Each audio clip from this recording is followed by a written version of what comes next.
Linear recurrences produce integer outputs that vary wildly, yet their asymptotic behaviors are strictly bound by hidden architectural rules. We can observe this architecture in three foundational mathematical sequences: the Fibonacci, Lucas, and Pell sequences. Each sequence is generated by adding previous terms, creating a progressively larger string of integers. This table shows the Binet ratio limits for these sequences. The Binet formulas are closed-form algebraic expressions that let us calculate any term in the sequence directly. By extracting the limit of the ratio between consecutive terms as the index n approaches infinity, we reveal the sequence's true underlying scale. For the Fibonacci and Lucas sequences, that scale is the golden ratio, or phi.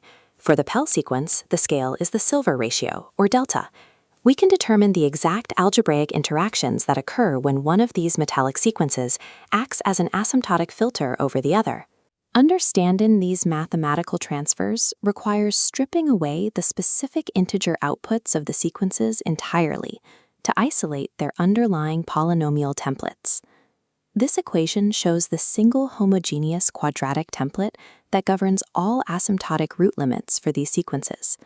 The first variable, alpha, represents the original scale of the host sequence. The second variable, c, represents the index of the corresponding metallic mean. For the golden ratio, c is 1. For the silver ratio, c is 2. We apply the standard quadratic formula to this template to locate its two real roots. This yields a positive root of alpha times mu c, the cth metallic mean, and a negative root of negative alpha times the inverse of mu c.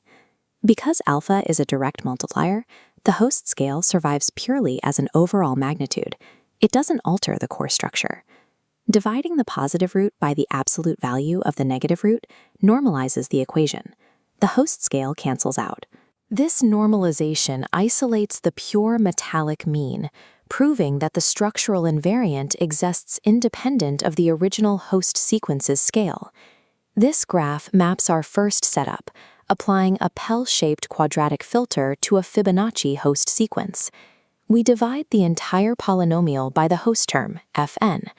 The linear coefficients now become sequential Fibonacci ratios. Next, we extract the limit as n approaches infinity. The Fibonacci ratios visually morph into their limits, phi and phi squared. This matches our metallic template, substituting phi for alpha, 2 for c. The dominant real root plots at delta times phi. The subdominant root plots at negative phi over delta. Normalizing these roots divides out the golden scale entirely.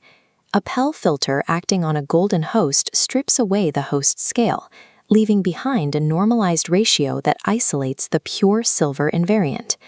We now invert the architectural constraint by applying a Fibonacci-shaped quadratic filter to a Pell sequence host. Dividing this new polynomial by its host term, Pn, turns the coefficients into Pell ratios. We initiate the limit analysis for this inverted structure as n approaches infinity. The Pell ratios morph into their respective limits, the silver ratio, delta, and delta squared.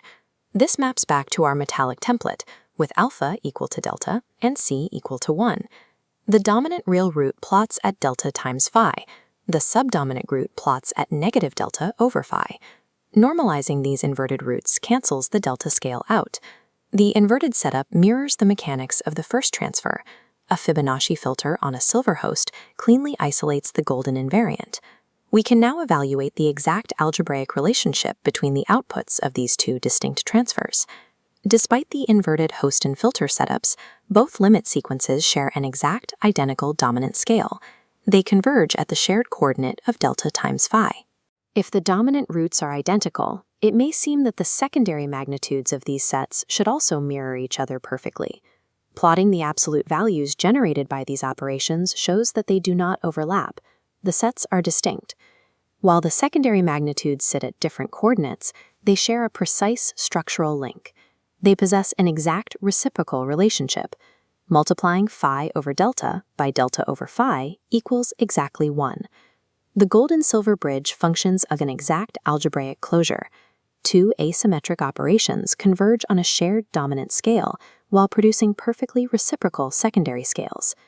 This graph plots the discrete integer steps of the Pell and Lucas sequences.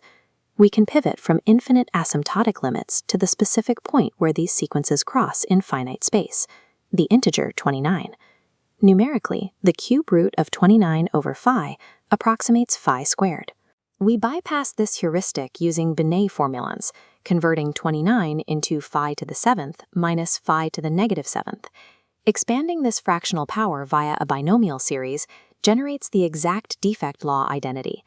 This defect expansion extracts the exact error terms of the equation, proving that the value is precisely and permanently less than phi squared.